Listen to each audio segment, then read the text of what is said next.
ತರ್ಕಾಭಯೇತಂ ವಿಧಿಶರ್ವಪೂರ್ವಗೀರ್ವಾಣವಿಜ್ಞಾನದಮಾನತೋऽಸ್ಮಿ ಪ್ರಥಮೋ ಹನುಮಾನ್ನಾಮ ದ್ವಿತೀಯೋ ಭೀಮಯೇವ ಚ ಪೂರ್ಣಪ್ರಜ್ಞಸ್ತೃತೀಯಸ್ತು ಭಗವತ್ಕಾರ್ಯಸಾಧಕಃ ಬುದ್ಧಿರ್ಬಲಂ ಯಶೋಧೈರ್ಯಂ ನಿರ್ಭಯತ್ವಂ ಅರೋಗತಾ ಅಜಾಡ್ಯಂ ವಾಕ್ಪಟುತ್ವಂಚ ಹನುಮತ್ಸ್ಮರಣಾತ್ ಭವೇತ್ ಶ್ರೀಮಂಡಲಮಧ್ಯಸ್ಥಾಃ ಪೂರ್ಣಬೋಧಮತಾನುಗಾಃ ವೈಷ್ಣವಾ ವಿಷ್ಣುಹೃದಯಾಃ ತನ್ನಮಸ್ಯೆ ಗುರುನ್ ಮಮ ಜನ್ಮಾದ್ಯಸ್ಯ ಯತೋನ್ಮಯಾದಿತರತಶ್ಚಾರ್ಥೇಷ್ವಭಿಜ್ಞಸ್ವರಾಟ್ ತೇನೇ ಬ್ರಹ್ಮಹೃದಾಯ ಆದಿಕವಯೇ ಮುಖ್ಯಂತಿ ಯಂ ಸೂರಯಃ ತೇಜೋ ವಾರಿಮೃದಾಂ ಯಥಾ ವಿನಿಮಯೋ ಯತ್ರ ತ್ರಿಸರ್ಗೋ ಮೃಷಾ ಧಾಮ್ನಾ ಸ್ವೇನ ಸದಾ ನಿರಸ್ತಕುಹಕಂ ಸತ್ಯಂ ಪರಂ ಧೀಮಹಿ ಸೃಷ್ಟಿಸ್ಥಿತ್ಯಪ್ಯೇಹಾನಿಯತಿದೃಶಿತಮೋ ಬಂಧಮೋಕ್ಷಾಶ್ಚ ಯಸ್ಮಾತ್ ಅಸ್ಯ ಶ್ರೀ ಬ್ರಹ್ಮರುದ್ರ ಪ್ರಭೃತಿಸುರನರದ್ವೇಷಶತ್ರುತ್ಮಕಸ್ಯ ವಿಷ್ಣೋರ್ವ್ಯಸ್ತಾಃ ಸಮಸ್ತಾಃ ಸಕಲಗುಣನಿಧಿಃ ಸರ್ವದೋಷವ್ಯಪೇತಃ ಪೂರ್ಣಾನಂದೋ ವ್ಯಯೋ ಯೋ ಗುರುರಪಿ ಪರಮಃ ಚಿಂತಯೇತಂ ಮಹಾಂತಂ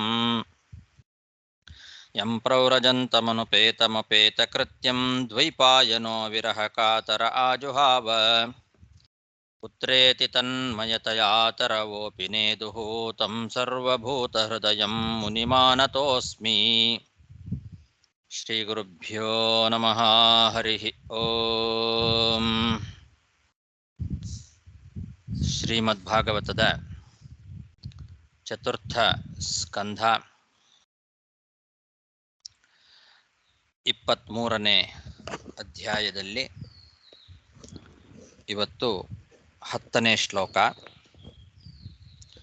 ಭಗವದ್ಧರ್ಮಿಣಃ ಸಾಧೋ ಶ್ರದ್ಧಯಾ ತತಃ ಸದಾ ಭಕ್ತಿರ್ಭಗವತಿ ಬ್ರಹ್ಮಣ್ಯನನ್ಯ ವಿಷಯಾಭವತ್.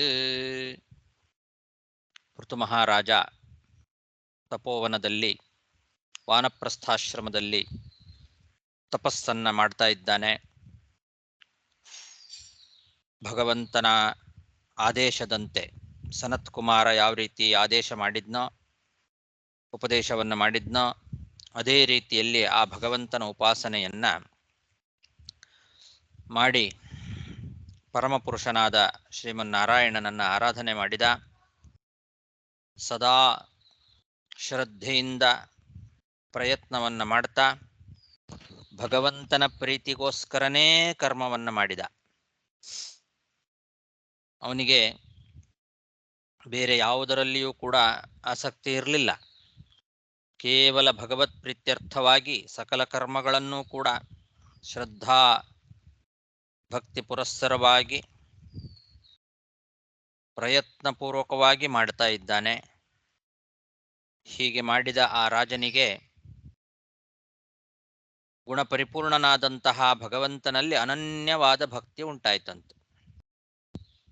ಅನನ್ಯ ವಿಷಯ ಅಭವತ್. ಭಗವಂತನ ಭಕ್ತಿ ಅವನಿಗೆ ಅನನ್ಯವಾಗಿ ಉಂಟಾಯಿತು. ಬೇರೆ ಯಾವುದರಲ್ಲೂ ಕೂಡ ಅವನಿಗೆ ಆಸಕ್ತಿ ಇಲ್ಲ.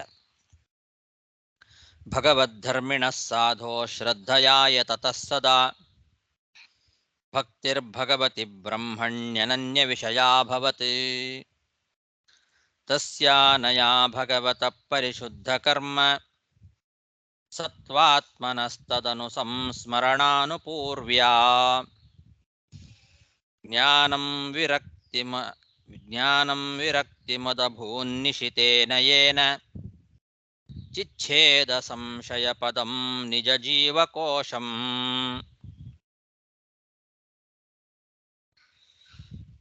ಅವನ ಕರ್ಮ ಪರಿಶುದ್ಧವಾದ ಕರ್ಮ. ಪರಿಶುದ್ಧ ಕರ್ಮ ಸತ್ವಾತ್ಮನಃ ಅಂತ ಅವನಿಗೆ ವಿಶೇಷಣ ಕೊಟ್ಟಿದ್ದಾರೆ.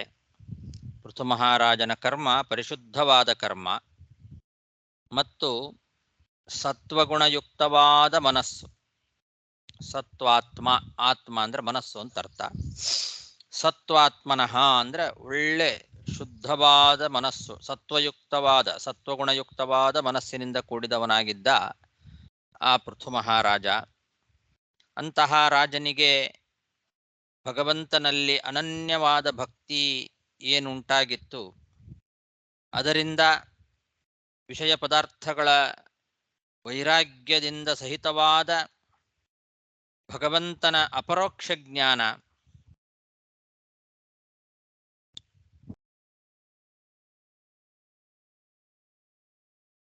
ಅದು ಅವನಿಗೆ ಆವಿರ್ಭೂತವಾಗಿದೆ.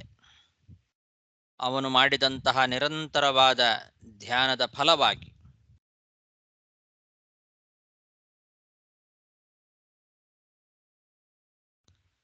ಅವನೇನು ಇಷ್ಟು ದಿವಸಗಳ ಕಾಲ ನಿರಂತರವಾಗಿ ಭಗವಂತನ ಧ್ಯಾನವನ್ನು ಮಾಡಿದ, ಅದರ ಫಲವಾಗಿ ಆ ಭಗವಂತನ ಅಪರೋಕ್ಷ ಜ್ಞಾನ ಅಂತನ್ನೋದು ಅವನಿಗೆ ಆಗಿದೆ.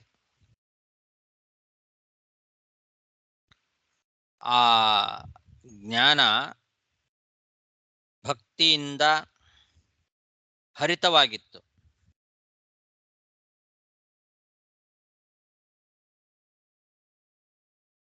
ಭಕ್ತಿ ಅನ್ನೋದು ಜ್ಞಾನದ ಜೊತೆಯಲ್ಲಿ ಸೇರ್ಕೊಂಡಿತ್ತು.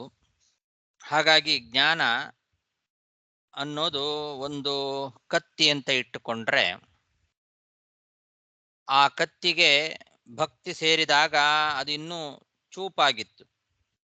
ಅಂತಹ ಹರಿತವಾದ ಅಂದರೆ ಭಕ್ತಿಯಿಂದ ಹರಿತವಾದ ಜ್ಞಾನದಿಂದ ತನ್ನ ಜಡವಾದ ಮನಸ್ಸನ್ನ ಪೂರ್ಣವಾಗಿ ಶಿಥಿಲ ಮಾಡಿಕೊಂಡ. ಈ ಜಡವಾದ ಮನಸ್ಸು ತತ್ವ ಸಂಶಯಕ್ಕೆ ಆಸ್ಪದವನ್ನು ಉಂಟು ಮಾಡಿಕೊಡ್ತದೆ.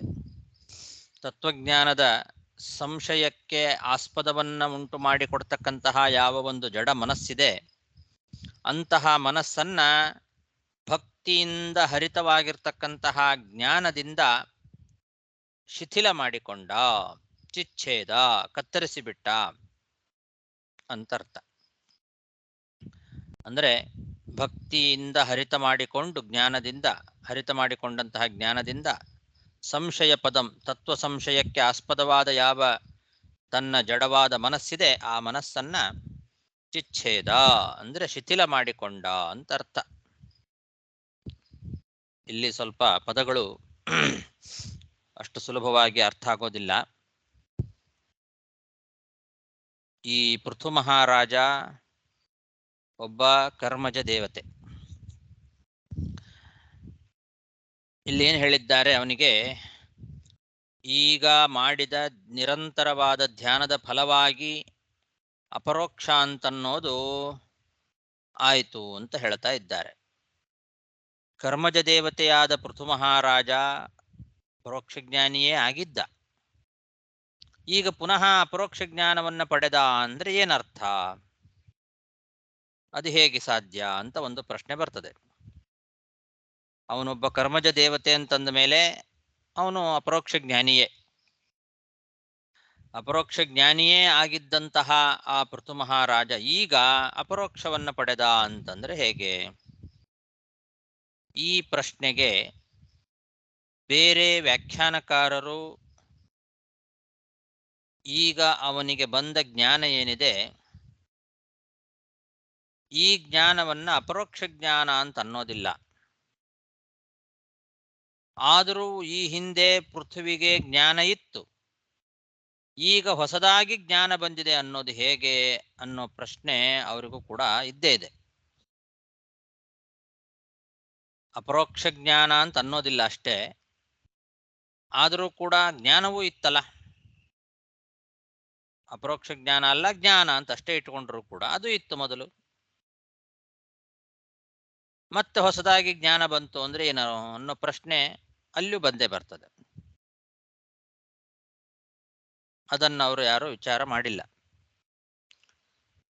ವಿಶ್ವನಾಥ ವ್ಯಾಖ್ಯಾನದಲ್ಲಿ ಏನು ಹೇಳಿದ್ದಾರೆ ಅಂದರೆ, ಪೃಥು ಮಹಾರಾಜ ಒಬ್ಬ ಭಕ್ತ. ಭಕ್ತರಿಗೆ ಬ್ರಹ್ಮಜ್ಞಾನ, ಯೋಗ ಸಿದ್ಧಿ ಇವೆಲ್ಲ ಮೂರ್ತಿಮತ್ತಾಗಿ ಬಂದು ನಮ್ಮನ್ನ ಭಗವಂತ ನಿನಗಾಗಿ ಕಳಿಸಿಕೊಟ್ಟಿದ್ದಾನೆ, ಸ್ವೀಕಾರ ಮಾಡು ಅಂತ ಬೇಡ್ತಾರೆ.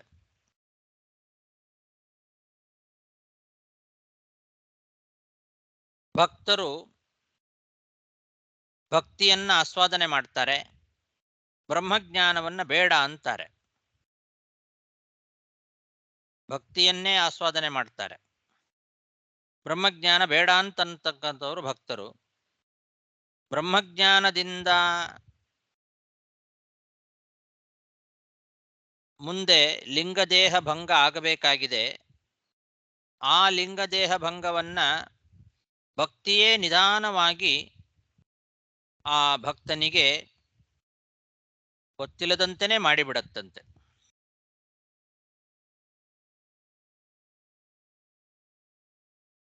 ಆದರೂ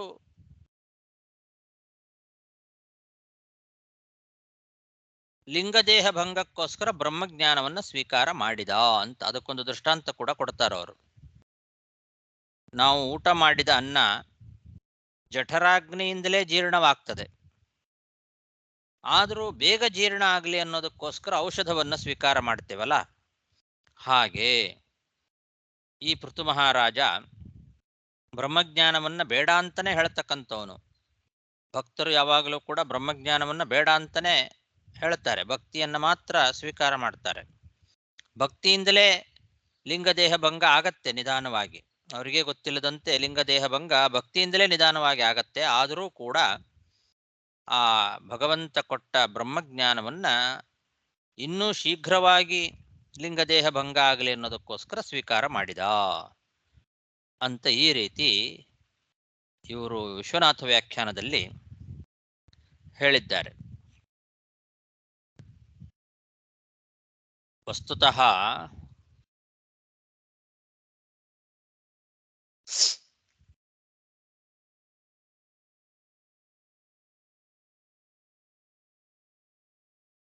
ಇನ್ನು ಅವರು ಮುಂದುವರಿತಾ ಹೇಳ್ತಾರೆ, ವಸ್ತುತಃ ಪೃಥು ಮಹಾರಾಜನಿಗೆ ಲಿಂಗ ಶರೀರವೇ ಇಲ್ಲ. ಯಾಕೆಂದ್ರೆ ಅವನ ಶರೀರ ಭಗವಂತನ ಶರೀರ. ಶರೀರ ತ್ಯಾಗಕ್ಕೆ ಅವನು ಪ್ರಯತ್ನ ಮಾಡೋದು ಭಕ್ತಿಯ ಮಹಿಮೆ. ಭಗವಂತನ ಶರೀರ ಅವನ ಶರೀರ ಎಲ್ಲ ಒಂದೇ. ಭಗವಂತನ ಆ ಭಕ್ತಿ ಏನಿದೆ, ಭಕ್ತಿ ಮಹಿಮೆಯಿಂದ ತನ್ನನ್ನ ಸಂಸಾರಿ ಅಂತ ಅವನು ತಿಳ್ಕೊಳ್ತಾ ಇದ್ದಾನಷ್ಟೆ. ನಿಜವಾಗ್ಲೂ ಅವನು ಸಂಸಾರಿ ಅಲ್ಲ. ಈ ಭಗವಂತನ ಅವತಾರಗಳು ಶರೀರವನ್ನ ತ್ಯಾಗ ಮಾಡಿದ ಹಾಗೆ ಮಾಯೆಯಿಂದ ತೋರ್ಕೊಳ್ತಾವೆ.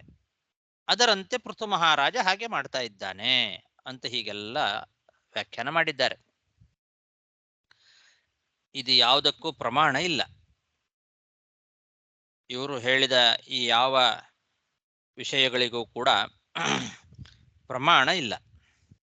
ಅಪ್ರಾಮಾಣಿಕವಾದ ಕಲ್ಪನೆಗಳನ್ನು ಮಾಡಿದ್ದಾರೆ.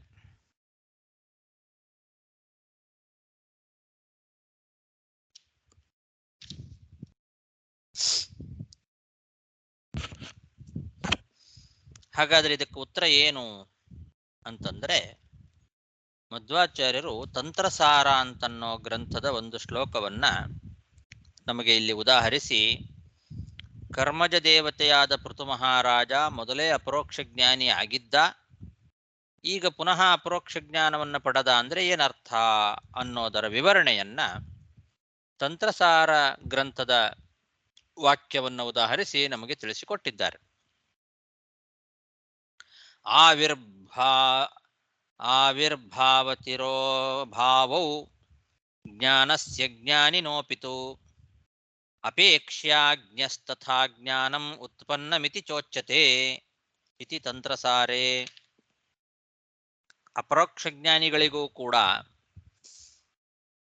ಆ ಜ್ಞಾನ ಸದಾ ಇದ್ರೂ ಅದು ಆವಿರ್ಭೂತ ಆಗಿರಲೇಬೇಕು ಅಂತೇನಿಲ್ಲ. ಅಪರೋಕ್ಷ ಜ್ಞಾನ ಬಂದಿರ್ತದೆ, ಅವರಿಗೆ ಸದಾ ಆ ಜ್ಞಾನ ಆವಿರ್ಭೂತವಾಗಿಯೇ ಇರಬೇಕು ಅಂತೇನಿಲ್ಲ. ಅದಕ್ಕೆ ಆವಾಗವಾಗ ಆವಿರ್ಭಾವ ಮತ್ತು ತಿರೋಧಾನಗಳು ಇರುತ್ತೆ. ಅದರಿಂದ ಯಾವಾಗ ಆ ಅಪರೋಕ್ಷ ಜ್ಞಾನ ಆವಿರ್ಭಾವವಾಗ್ತದೋ ಆವಾಗ ಉತ್ಪನ್ನ ಆಯಿತು ಅಂತ ಕರೀತಾರೆ. ಯಾವಾಗ ತಿರೋಧಾನ ಆಯಿತೋ ಆವಾಗ ಅಜ್ಞಾನಿ ಅಂತನೂ ಪುರಾಣಾದಿಗಳಲ್ಲಿ ವ್ಯವಹಾರ ಮಾಡೋದುಂಟು. ಎಷ್ಟೋ ಸಲ ಅಪರೋಕ್ಷ ಜ್ಞಾನಿಗಳನ್ನು ಕೂಡ ಅಜ್ಞಾನಿಗಳು ಅಂತ ವ್ಯವಹಾರ ಮಾಡಿದ್ದಾರೆ. ಎಷ್ಟೋ ಸಲ ಅಪರೋಕ್ಷ ಜ್ಞಾನಿಗಳಿಗೂ ಕೂಡ ಜ್ಞಾನ ಬಂತು, ಅಪರೋಕ್ಷ ಆಯಿತು ಅಂತ ಹೇಳೋದುಂಟು. ಇದೆಲ್ಲ ಹೇಗೆ ಅಂತಂದ್ರೆ ಆವಿರ್ಭಾವ ತಿರೋಧಾನ ಇಟ್ಟುಕೊಂಡು ಇದನ್ನ ಕೂಡಿಸ್ಬೇಕು ಅಂತ ತಂತ್ರಸಾರ ಹೇಳಿದೆ. ಹೊರತು ಅವನು ಅಜ್ಞಾನಿ ಅಂತ ಅರ್ಥ ಅಲ್ಲ. ಅವನು ಮೊದಲು ಈಗ ಪೃಥು ಮಹಾರಾಜ, ಈಗ ಸದ್ಯಕ್ಕೆ ನಾವು ಪ್ರಕೃತಕ್ಕೆ ಇಟ್ಟುಕೊಂಡ್ರೆ ಪೃಥು ಮಹಾರಾಜ ಕರ್ಮಜ ದೇವತೆ ಆದ್ರಿಂದ ಅಪರೋಕ್ಷ ಜ್ಞಾನಿಯೇ. ಅಂತಹ ಅಪರೋಕ್ಷ ಜ್ಞಾನಿಯಾದ ಪೃಥು ಮಹಾರಾಜನಿಗೆ ಈಗ ಅಪರೋಕ್ಷ ಜ್ಞಾನ ಬಂತು ಅಂತ ಏನು ಹೇಳಿದ್ದಾರಲ್ಲ ಇಲ್ಲಿ, ಇದನ್ನ ನಾವು ಯಾವ ಅಭಿಪ್ರಾಯದಿಂದ ಇಟ್ಟುಕೊಳ್ಬೇಕು ಅಂದ್ರೆ ಅಪರೋಕ್ಷ ಜ್ಞಾನ ಆವಿರ್ಭಾವ ಆಯಿತು ಅಂತ ಇಟ್ಟುಕೊಳ್ಬೇಕು. ಈ ಆವಿರ್ಭಾವ ಮತ್ತು ತಿರೋಧಾನಗಳು ಅಪರೋಕ್ಷ ಜ್ಞಾನಿಗಳಿಗೂ ಕೂಡ ಅವಾಗ ಆಗೋದುಂಟು. ಯಾವಾಗ ಆವಿರ್ಭಾವ ಆಗ್ತದೋ ಆವಾಗ ಅವನಿಗೆ ಅಪರೋಕ್ಷ ಜ್ಞಾನ ಉಂಟಾಯಿತು, ಅಪರೋಕ್ಷ ಜ್ಞಾನ ಉತ್ಪನ್ನವಾಯಿತು ಅಂತ ವ್ಯವಹಾರ ಮಾಡ್ತಾರೆ ಪುರಾಣದಲ್ಲಿ.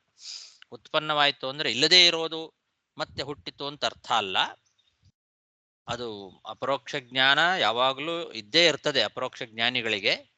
ಅದು ತಿರೋಧಾನವನ್ನು ಹೊಂದಿರ್ತದೆ, ಅದು ಪುನಃ ಆವಿರ್ಭಾವ ಆಗ್ತದೆ. ಆಮೇಲೆ ಕೆಲವು ಸಲ ಅಜ್ಞಾನಿಗಳು ಅಂತನೂ ವ್ಯವಹಾರ ಮಾಡಿರ್ತಾರೆ ಪುರಾಣಗಳಲ್ಲಿ. ಅಪರೋಕ್ಷ ಜ್ಞಾನಿಗಳಿಗೆ ಅಜ್ಞಾನದಿಂದ ಹಾಗೆ ಮಾಡಿದ ಅಂತೆಲ್ಲ ಹೇಳ್ತಾರೆ. ಅಪರೋಕ್ಷ ಜ್ಞಾನಿಗೆ ಅಜ್ಞಾನ ಎಲ್ಲಿಂದ ಅಂತನ್ನೋ ಪ್ರಶ್ನೆ ಬರ್ತದೆ. ಆವಾಗಲೂ ಕೂಡ ಹೀಗೆ ಇಟ್ಟುಕೊಳ್ಬೇಕು, ತಿರೋಧಾನ ಆಗಿತ್ತು, ಅಪರೋಕ್ಷ ಜ್ಞಾನ ತಿರೋಹಿತವಾಗಿತ್ತು, ಆದ್ರಿಂದ ತಿರೋಹಿತವಾದಾಗ ಅಜ್ಞಾನಿ ಅಂತ ವ್ಯವಹಾರ ಮಾಡೋದುಂಟು. ಇದನ್ನ ತಂತ್ರಸಾರ ಅನ್ನೋ ಗ್ರಂಥ ನಮಗೆ ತಿಳಿಸಿಕೊಟ್ಟಿದೆ.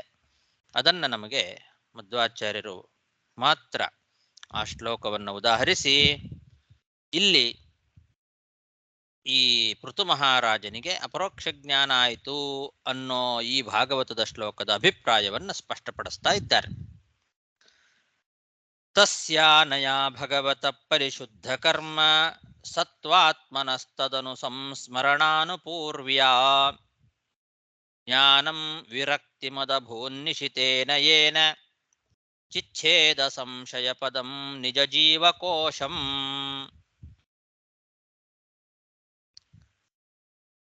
ಛಿನ್ನಾನ್ಯಧೀರಧಿಗತಾತ್ಮಗತಿರ್ನಿರೀಹಸ್ತದ್ ತತ್ಯಜೇಚ್ಛಿನದಿದಂ ವಯುನೇನ ಯೇನ ತಾವನ್ನ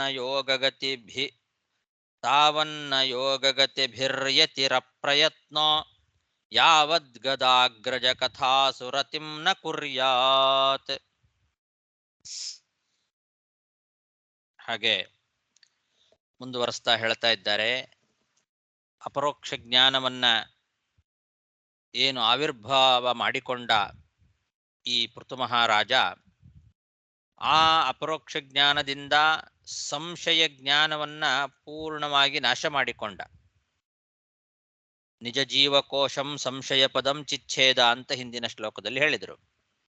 ಸಂಶಯ ಪದಂ ನಿಜ ಜೀವಕೋಶಂ ಅಂದ್ರೆ ಸಂಶಯಕ್ಕೆ ಆಸ್ಪದವಾದ ಜಡವಾದ ಮನಸ್ಸು ಅಂತ ಅರ್ಥ. ಆ ಜಡವಾದ ಮನಸ್ಸನ್ನ ಶಿಥಿಲ ಮಾಡಿಕೊಂಡಿದ್ದ. ಹಾಗಾಗಿ ಸಂಶಯ ಜ್ಞಾನ ಎಲ್ಲ ನಾಶ ಆಗಿ ಹೋಯಿತು, ಎಲ್ಲ ಸಂಶಯಗಳು ಕೂಡ ನಾಶವಾಯಿತು.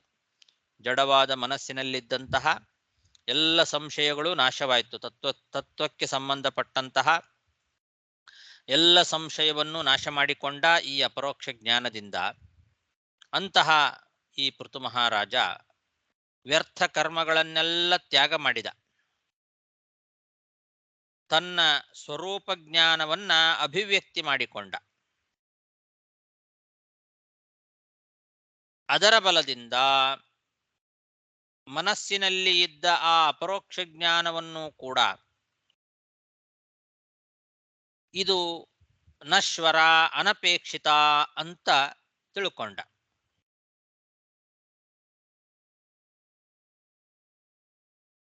ಹಿಂದಿನ ಶ್ಲೋಕದಲ್ಲಿ ಹೇಳಿದಂತೆ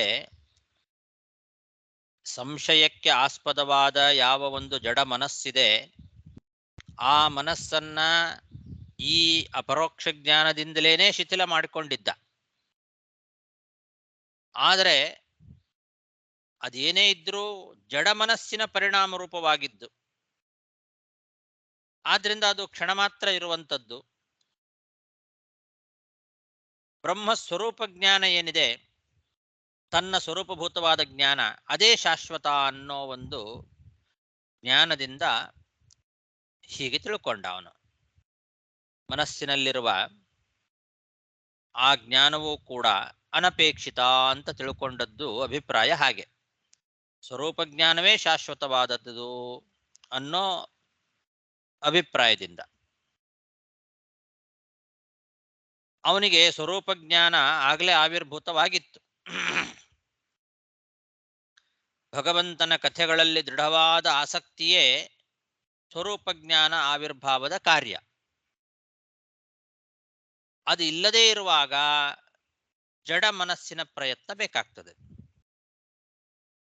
ಯಾವಾಗ ಸ್ವರೂಪ ಜ್ಞಾನದ ಆವಿರ್ಭಾವ ಆಗ್ತದೋ, ಅಂದ್ರೆ ಅದರ ಕಾರ್ಯವಾದ ಭಗವತ್ಕಥೆಯಲ್ಲಿ ದೃಢವಾದ ಆಸಕ್ತಿ ಉಂಟಾಗ್ತದೋ, ಆವಾಗ ಜಡ ಮನಸ್ಸು ಬೇಕಾಗಿಲ್ಲ. ಅದಕ್ಕೋಸ್ಕರ ಅವನು ಆ ಜಡ ಮನಸ್ಸಿನಲ್ಲಿ ಇದ್ದಂತಹ ಅಪರೋಕ್ಷ ಜ್ಞಾನವನ್ನು ಕೂಡ ಇದು ನಶ್ವರ, ಅನಪೇಕ್ಷಿತ ಅಂತ ಭಾವಿಸಿದ. ಎಲ್ಲ ವ್ಯರ್ಥ ಕರ್ಮಗಳನ್ನು ಪರಿತ್ಯಾಗ ಮಾಡಿದ. ತನ್ನ ಸ್ವರೂಪ ಜ್ಞಾನವನ್ನೇ ಅಭಿವ್ಯಕ್ತಿ ಮಾಡಿಕೊಂಡ. ಅದೇ ಶಾಶ್ವತ ಅಂತ, ಅದು ಮಾತ್ರ ಶಾಶ್ವತವಾದದ್ದು ಅಂತ ತಿಳಿದು ಉಳಿದದ್ದೆಲ್ಲವನ್ನೂ ಕೂಡ ಅವನು ಪರಿತ್ಯಾಗ ಮಾಡಿಬಿಟ್ಟ. ತನ್ನ ಮನಸ್ಸಿನಲ್ಲಿರುವ ಎಲ್ಲವನ್ನೂ ಪರಿತ್ಯಾಗ ಮಾಡಿದ. ತನ್ನ ಆ ಜಡ ಮನಸ್ಸಿನಲ್ಲಿ ಇರುವ ಈ ಅಪರೋಕ್ಷವನ್ನೂ ಕೂಡ ಪರಿತ್ಯಾಗ ಮಾಡಿದ.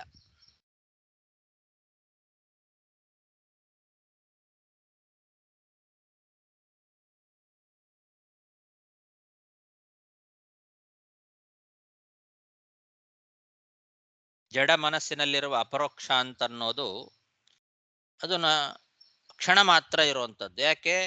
ಅದು ಜಡ ಮನಸ್ಸಿನ ಪರಿಣಾಮ ರೂಪವಾದದ್ದು, ಸ್ವರೂಪಭೂತವಾದದ್ದಲ್ಲ. ಆದ್ರಿಂದ ಅದನ್ನ ಅನಪೇಕ್ಷಿತ ಅಂತ ತಿಳ್ಕೊಂಡ ಅಂತ ಈ ಒಂದು ವಿಷಯವನ್ನು ನಾವು ತಿಳ್ಕೊಳ್ಬೇಕಿಲ್ಲಿ.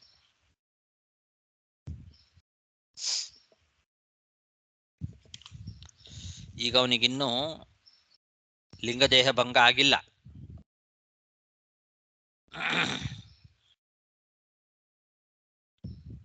ಇಲ್ಲೆಲ್ಲ ಬೇರೆ ವ್ಯಾಖ್ಯಾನಕಾರರು ಏನ್ ಮಾಡಿದ್ದಾರೆ ಅಂದ್ರೆ, ಜ್ಞಾನದ ಕಾರ್ಯ ಲಿಂಗದೇಹ ಭಂಗ, ಅದು ಆಯ್ತು ಅಂದ ಮೇಲೆ ಜ್ಞಾನ ಯಾಕೆ ಬೇಕು? ಆದ್ರಿಂದ ಪೃಥು ಮಹಾರಾಜ ಅದನ್ನ ಬಿಟ್ಟು ಬಿಟ್ಟ ಅಂತ ಹಿಂಗೆ ವ್ಯಾಖ್ಯಾನ ಮಾಡಿದ್ದಾರೆ. ಜ್ಞಾನದ ಕಾರ್ಯ ಲಿಂಗದೇಹ ಭಂಗ, ಅದೇ ಆದ ಮೇಲೆ ಮತ್ತೆ ಜ್ಞಾನ ಬೇಕು, ಅದಕ್ಕೋಸ್ಕರ ಜ್ಞಾನವನ್ನ ಪರಿತ್ಯಾಗ ಮಾಡಿದ ಅಂತ. ಆದ್ರೆ ಇನ್ನು ಲಿಂಗದೇಹ ಭಂಗ ಆಗಿಲ್ಲ ಇವನಿಗೆ. ಮೊದಲು ಸ್ಥೂಲ ಶರೀರವನ್ನ ಬಿಡಬೇಕು, ಅದನ್ನೇ ಬಿಟ್ಟಿಲ್ಲ ಇನ್ನು ಇವನು. ಸ್ಥೂಲ ಶರೀರವನ್ನ ಬಿಟ್ಟ ಮೇಲೆ ಲಿಂಗ ಶರೀರ ಅಂತನ್ನೋದು ವಿರಜಾ ನದಿಯ ಸ್ನಾನ ಮಾಡೋದ್ರಿಂದ ಆಮೇಲೆ ಬಿಟ್ಟು ಹೋಗ್ತದೆ.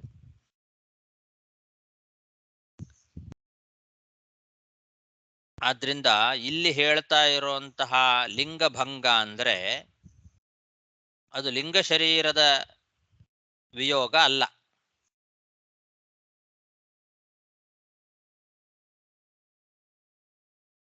ಅದಿನ್ನೂ ಆಗಿಲ್ಲ. ಸ್ಥೂಲ ಶರೀರ ಬಿಟ್ಟು ಆಮೇಲೆ ವಿರಜಾ ನದಿ ಸ್ನಾನ ಮಾಡಿ ಆಮೇಲೆ ಲಿಂಗದೇಹ ಭಂಗ ಆಗಬೇಕು. ಅವರು ಈಗಲೇ ಲಿಂಗದೇಹ ಭಂಗ ಆಗಿಬಿಟ್ಟಿದೆ, ಆದ್ರಿಂದ ಜ್ಞಾನ ಯಾಕೆ ಬೇಕು? ಆದ್ರಿಂದ ಅದನ್ನ ಬಿಟ್ಟ ಅಂತ ಹಿಂಗೆ ವ್ಯಾಖ್ಯಾನ ಮಾಡಿದ್ದಾರೆ. ಅದು ಸರಿಯಲ್ಲ. ಹಾಗಾದ್ರೆ ಇಲ್ಲಿ ಲಿಂಗದೇಹ ಭಂಗ ಹೇಳಿದ್ದಾರಲ್ಲ ಅಂದ್ರೆ ಅದು ಬಂಧಕ ಶಕ್ತಿ ಸಡಿಲಾಯಿತು ಅಂತ ಅಷ್ಟೇ ಅರ್ಥ. ಆ ಲಿಂಗದೇಹದಲ್ಲಿರುವಂತಹ ಬಂಧಕ ಶಕ್ತಿ ಏನಿದೆ ಅದು ಸಡಿಲಾಯಿತು.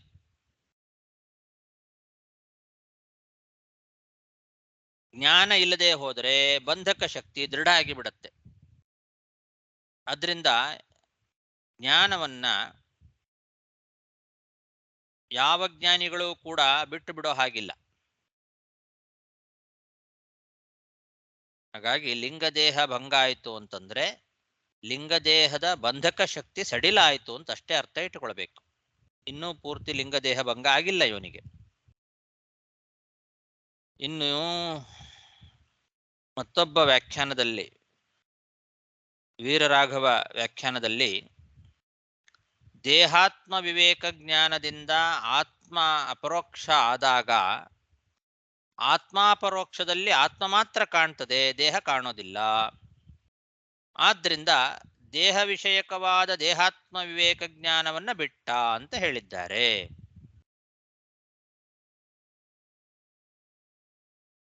ಅಂತ ಹೇಳ್ತಾರೆ ವೀರರಾಘವ ವ್ಯಾಖ್ಯಾನಕಾರ. ದೇಹಾತ್ಮ ವಿವೇಕ ಜ್ಞಾನ ಬಂದಾಗ, ದೇಹ ಬೇರೆ ಆತ್ಮ ಬೇರೆ ಅನ್ನೋ ವಿವೇಕ ಜ್ಞಾನ ಬಂದಾಗ ಆತ್ಮಾಪರೋಕ್ಷ ಆಗ್ತದೆ. ಆ ಆತ್ಮಾಪರೋಕ್ಷದಲ್ಲಿ ಆತ್ಮ ಮಾತ್ರ ಕಾಣ್ತದೆ, ದೇಹ ಕಾಣೋದೇ ಇಲ್ಲ. ಆದ್ರಿಂದ ಇವನು ದೇಹ ವಿಷಯಕವಾದ ಈ ದೇಹಾತ್ಮ ವಿವೇಕ ಜ್ಞಾನವನ್ನ ಬಿಟ್ಟ ಅಂತ ಹೀಗೆ ವ್ಯಾಖ್ಯಾನ ಮಾಡಿದ್ದಾರೆ. ಆತ್ಮಾಪರೋಕ್ಷದಲ್ಲಿ ಆತ್ಮನಲ್ಲಿ ಶರೀರ ಭೇದ ಕಾಣ್ತದೆ. ಹಾಗಾಗಿ ಕಾಣೋದಿಲ್ಲ ಅಂತ ಇವರು ಹೇಳಿದ್ದಾರಲ್ಲ, ಅದು ಸರಿಯಾಗೋದಿಲ್ಲ. ಹಾಗಾಗಿ ಇದರ ಅಭಿಪ್ರಾಯ, ಜಡವಾದ ಅಂತಃಕರಣದಲ್ಲಿ ಹುಟ್ಟಿರುವ ಅಪರೋಕ್ಷ ಜ್ಞಾನ ಅದೇನಿದ್ರೂ ಅನಿತ್ಯ. ಮೋಕ್ಷದಲ್ಲಿ ಅದು ಇರೋದಿಲ್ಲ. ಸ್ವರೂಪಭೂತವಾದ ಅಪರೋಕ್ಷ ಅದು ಮಾತ್ರ ನಿತ್ಯ, ಅದು ಮೋಕ್ಷದಲ್ಲಿ ಇರ್ತದೆ.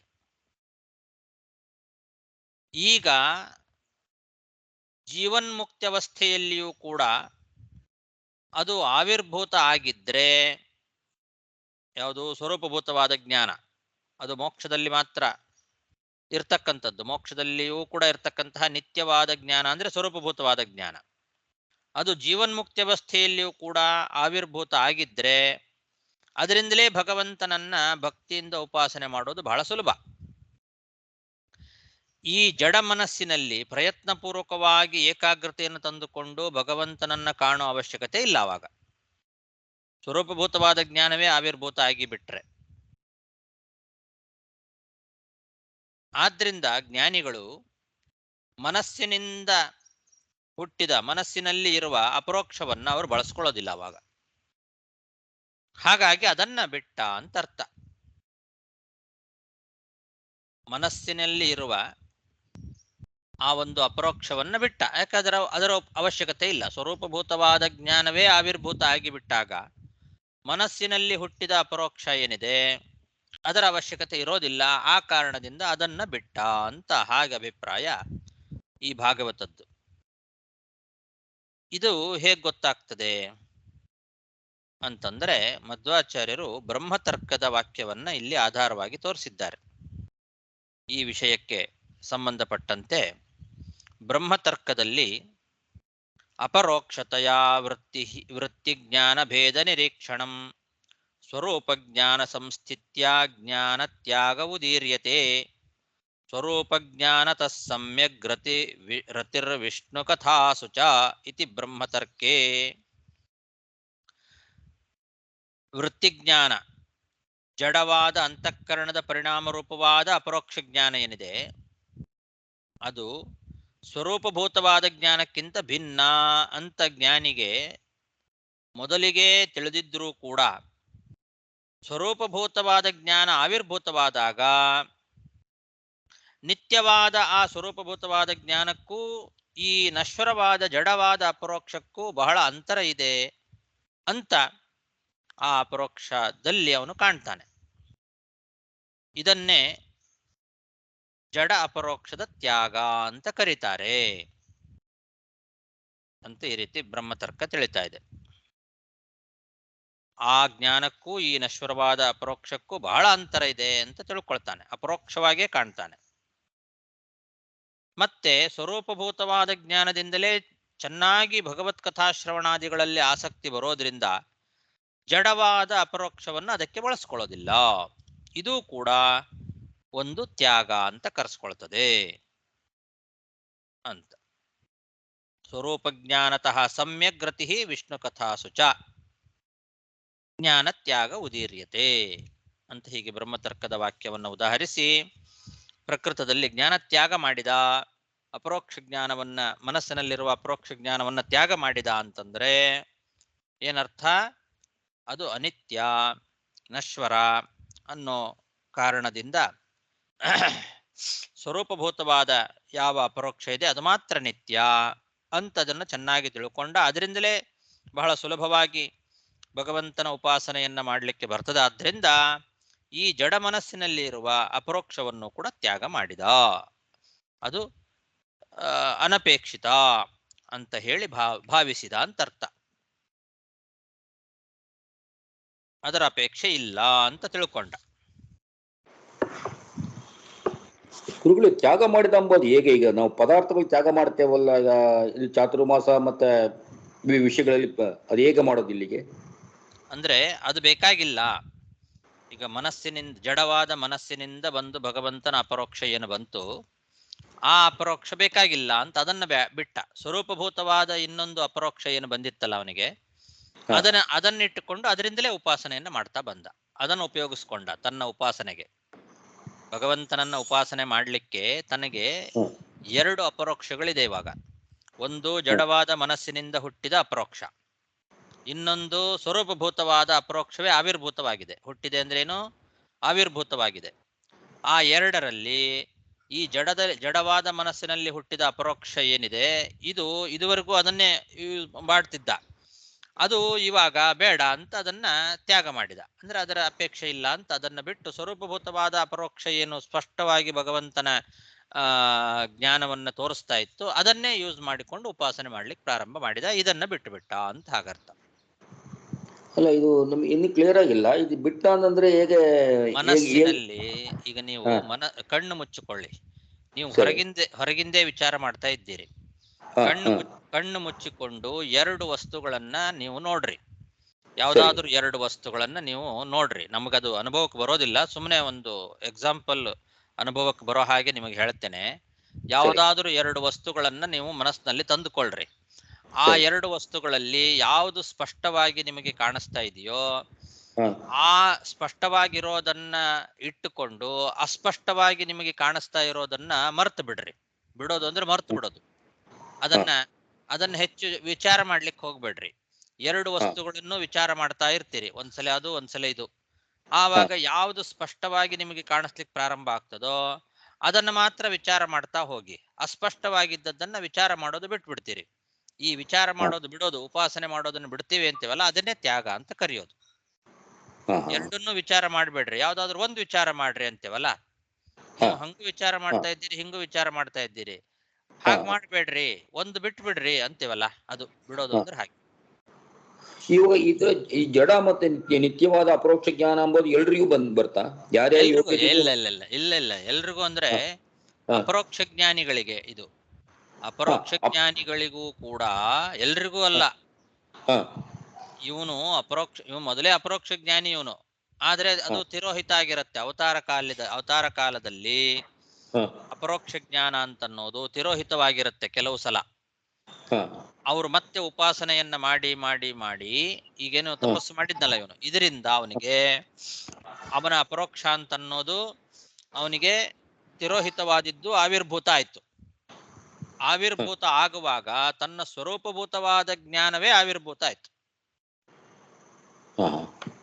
ಎಲ್ರಿಗೂ ಆ ಸ್ವರೂಪಭೂತವಾದ ಜ್ಞಾನ ಆವಿರ್ಭೂತವಾಗೋದಿಲ್ಲ, ಕೆಲವರಿಗೆ ಮಾತ್ರ ಆಗ್ತದೆ. ಸ್ವರೂಪಭೂತವಾದ ಜ್ಞಾನ ಆವಿರ್ಭೂತವಾಗೋದು ಮೋಕ್ಷದಲ್ಲಿ ಮಾತ್ರ ಅಂತಂದ್ರೆ ಆಲ್ಮೋಸ್ಟ್ ಅಂತ ಅರ್ಥ. ಕೆಲವರಿಗೆ ಇದರಲ್ಲೂ ಕೂಡ ಇದಕ್ಕೇನಂತಾರೆ, ಜೀವನ್ಮುಕ್ತಾವಸ್ಥೆ ಅಂತ ಕರೀತಾರೆ. ಈ ಜೀವನ್ಮುಕ್ತಾವಸ್ಥೆಯಲ್ಲಿಯೂ ಕೂಡ ಆ ಅಪರೋಕ್ಷ ಅಂತನ್ನೋದು ಕೆಲವರಿಗೆ ಆವಿರ್ಭೂತವಾಗ್ತದೆ, ಸಿಗತ್ತೆ. ಅದು ಸಿಕ್ತು ಅಂದ್ರೆ ಇದನ್ನು ಬಿಟ್ಟು ಬಿಡ್ತಾರೆ. ಇದು ಮೆಟ್ಲಿದು. ನಾವು ಸ್ವರೂಪಭೂತವಾದ ಜ್ಞಾನ ಆವಿರ್ಭಾವ ಆಗಬೇಕು ಅಂತಾನೆ ಎಲ್ಲರೂ ಒದ್ದಾಡೋದು. ಅಂದ್ರೆ ಮೋಕ್ಷ ಅಂತ ಅರ್ಥ. ಅದು ಮೋಕ್ಷ ಸಿಗಬೇಕು ಅಂತಾನೆ. ಆ ಮೋಕ್ಷದಲ್ಲಿ ನಮಗೆಲ್ಲರಿಗೂ ಸ್ವರೂಪಭೂತವಾದ ಜ್ಞಾನವೇ ಸಿಗೋದು. ಆದ್ರೆ ಈಗ ಅದು ಸಿಕ್ಕಿಲ್ಲ ಅಂತ ಹೇಳಿ ನಾವು ಬಿಡ್ಲಿಕ್ಕಾಗೋದಿಲ್ಲ. ಈಗ ನಮಗೆ ಮನಸ್ಸಿನಿಂದಲೇ ಒಂದು ಜ್ಞಾನ ಬರ್ತದೆ. ಈಗ ನಮಗೆ ಬರೋದೆಲ್ಲ ಈ ಜಡವಾದ ಮನಸ್ಸಿನಿಂದಲೇ ಜ್ಞಾನ ಬರೋದು. ಈ ಜ್ಞಾನ ಇಟ್ಟುಕೊಂಡೇ ನಾವು ಉಪಾಸನೆ ಮಾಡ್ಬೇಕು. ಇವಾಗ ಇದೇ ಮೆಟ್ಲು. ಇದರಿಂದ ಉಪಾಸನೆ ಮಾಡ್ತಾ ಮಾಡ್ತಾ ಮಾಡ್ತಾ ಮಾಡ್ತಾ ಮುಂದೆ ಅಪರೋಕ್ಷ ಆಗಿ ಸ್ವರೂಪಭೂತವಾದ ಜ್ಞಾನ ಆವಿರ್ಭೂತ ಆಯ್ತು ಅಂದ್ರೆ ಆವಾಗ ಈ ಜಡವಾದ ಮನಸ್ಸಿನಲ್ಲಿ ಬಂದಂಥದ್ದು ಏನಿತ್ತು ಮೊದಲು ಅದನ್ನ ತ್ಯಾಗ ಮಾಡಿಬಿಡ್ಬೇಕು, ಅಂದ್ರೆ ಬಿಟ್ಟು ಬಿಡ್ಬೇಕು. ಅದನ್ನ ಬಿಟ್ಟು ಆ ಸ್ವರೂಪಭೂತವಾದ ಜ್ಞಾನ ಏನು ನಮಗೆ ಆವಿರ್ಭೂತ ಆಗಿರ್ತದೆ, ಕಂಡಿರ್ತದೆ, ಅದು ಅದರಲ್ಲಿ ಸ್ಪಷ್ಟವಾಗಿ ಭಗವಂತನನ್ನ ನೋಡ್ಲಿಕ್ಕೆ ಆಗ್ತದೆ. ಇದಕ್ಕಿಂತ ಸ್ಪಷ್ಟತೆ ಅದರಲ್ಲಿ ಇರ್ತದೆ.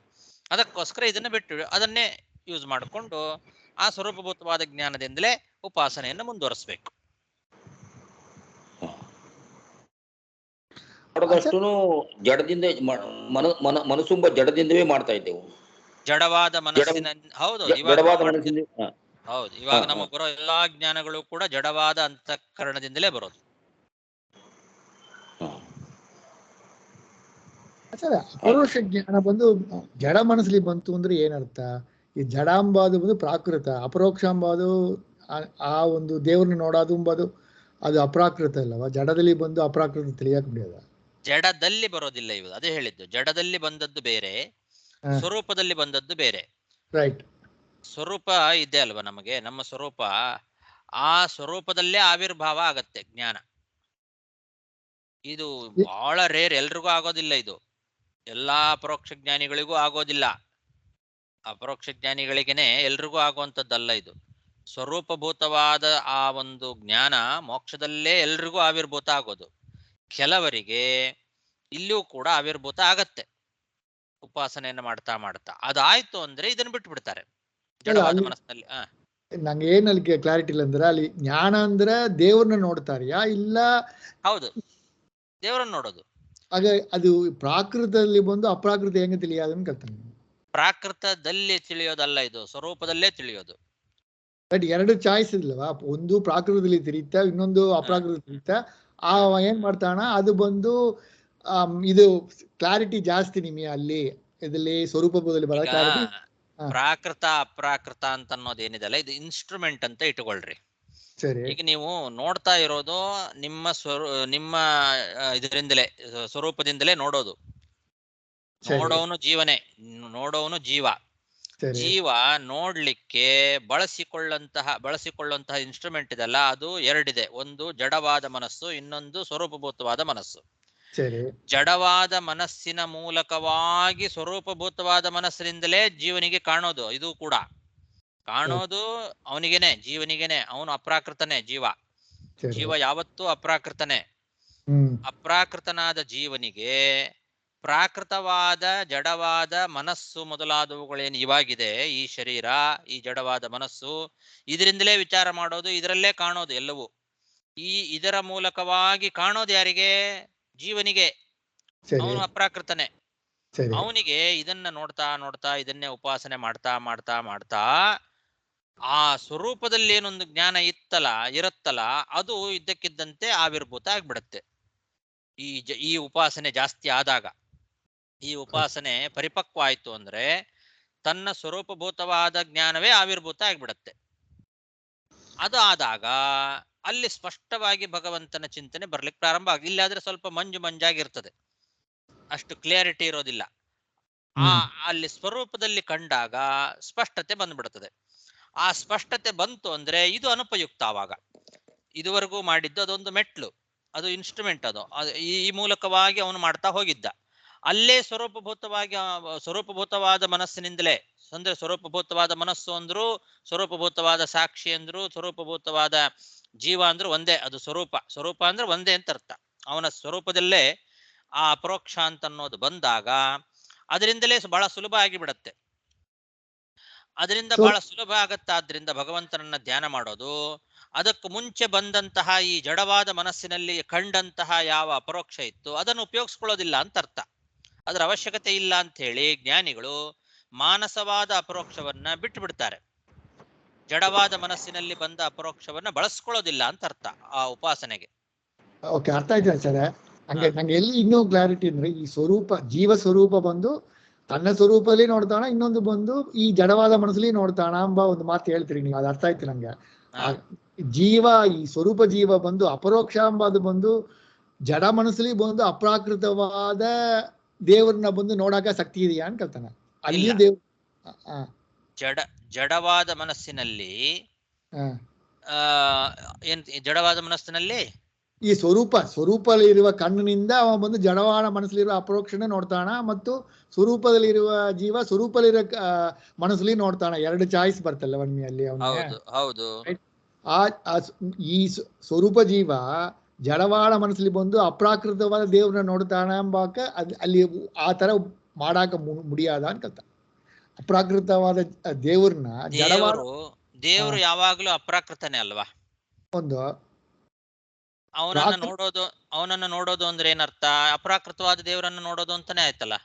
ಅಲ್ಲ, ಪ್ರಾಕೃತ ಇಲ್ಲಿ ಬಂದು ಅಪ್ರಾಕೃತ ನೋಡುವ ಅಂತ ನನಗೆ ನೋಡ್ಬೋದು. ಆದ್ರೆ ಆ ಜ್ಞಾನ ಇರ್ಬೇಕು ನಮಗೆ. ನೋಡ್ಲಿಕ್ಕೆ ನಮಗೆ ಪ್ರಾಕೃತವಂತದೇ ಕಾಣ್ತದೆ. ಈಗ ರಾಮಕೃಷ್ಣಾದಿಗಳನ್ನ ನಾವು ಅವತಾರ ಕಾಲದಲ್ಲಿ ನೋಡ್ತೇವೆ ಅಂದ್ರೆ ನಾವು ನೋಡೋದು ಜಡವಾದ ಕಣ್ಣಿಂದಲೇ ನೋಡ್ತೇವಲ್ಲ. ಜಡವಾದ ಕಣ್ಣಿಂದಲೇ, ಜಡವಾದ ಮನಸ್ಸಿನಿಂದಲೇ ರಾಮಕೃಷ್ಣಾದಿಗಳನ್ನ ಎಲ್ಲರೂ ನೋಡಿದ್ದಾರೆ. ಆದ್ರೆ ನೋಡುವಾಗ ಇವನು ಅಪ್ರಾಕೃತ ಅಂತನ್ನೋ ಭಾವನೆ ಇರೋದಿಲ್ಲ ಅಷ್ಟೇ, ಅದು ಇರಬೇಕು. ಅದೇ ಉಪಾಸನೆ. ನೋಡ್ಲಿಕ್ಕೆ ಆಗೋದಿಲ್ಲ ಅಂತೇನಿಲ್ಲ, ನೋಡ್ಬೋದು. ಗುರುಗಳು, ಸ್ವರೂಪಭೂತವಾದ ಅಪರೋಕ್ಷ ಬಂದ ಮೇಲೆ ಮತ್ತೆ ಈ ಜಡವಾದ ಅಪರೋಕ್ಷ ಯಾವುದಕ್ಕೆ ಅವಶ್ಯ? ಯಾಕಂದ್ರೆ ಸ್ವರೂಪನೇ ಉತ್ತಮ ಸ್ಥಾನ. ಅದಕ್ಕೆ ಅದು ಅವಶ್ಯಕತೆ ಇಲ್ಲ ಅಂತ ಬಿಟ್ಟು ಬಿಡ್ತಾರೆ ಅದನ್ನ. ಅಲ್ಲ, ಅದು ಬಿಡ್ತಾರೆ. ಯಾಕೆ ಪರಮಾತ್ಮ ಅದನ್ನ ಕೊಟ್ಟು ಬಿಡಿಸ್ತಾನೆ? ಅದಕ್ಕೆ ಯಾವ್ದಕ್ಕೆ ಏನು ಅವಶ್ಯಕತೆ ಇದೆ ಅಂತ? ಏನ್ ಕೊಟ್ಟು ಬಿಡಿಸ್ತಾನೆ? ಅಲ್ಲ, ಈ ರಾಜನಿಗೆ ಸ್ವರೂಪಭೂತವಾದ ಅಪರೋಕ್ಷ ಜ್ಞಾನ ಆಗಿದೆ ಅಂತ ಹೇಳಿದ್ರಿ, ಮತ್ತೆ ಈಗ ಜಡವಾದ ಅಪರೋಕ್ಷ ಜ್ಞಾನ ಬಂದಿದೆ, ಅದು ಬಂದು ತ್ಯಾಗ ಮಾಡ್ತಾನ ಅಂತ ಹೇಳಿದ್ರಿ. ಅವಾಗ ಸ್ವರೂಪಭೂತ ಬಂದ ಮೇಲೆ ಯಾಕೆ ಮತ್ತೆ ಇನ್ನೊಂದು ಕೆಳಗಿನ ಮಟ್ಟಕ್ಕೆ ಹೋಗಿ ಜಡವಾದ ಸ್ವರೂಪ? ಕೆಳಗಿನ ಮಟ್ಟಕ್ಕೆ ಹೋಗೋದಲ್ಲ, ಅವನು ಅಲ್ಲಿಂದನೇ ಬಂದವನು. ಜಡವಾದ ಮನಸ್ಸಿನಲ್ಲೇನೆ ಭಗವಂತನ ಅಪರೋಕ್ಷವನ್ನ ಮಾಡಿಕೊಂಡು ಭಗವಂತನನ್ನ ಧ್ಯಾನ ಮಾಡ್ತಾ ತಪಸ್ಸು ಮಾಡ್ತಾ ಇರ್ತಾರೆ. ಮಾಡ್ತಾ ಇರುವಾಗ ಅವನಿಗೆ ಸ್ವರೂಪದ್ದು ಆವಿರ್ಭೂತ ಆಯ್ತು.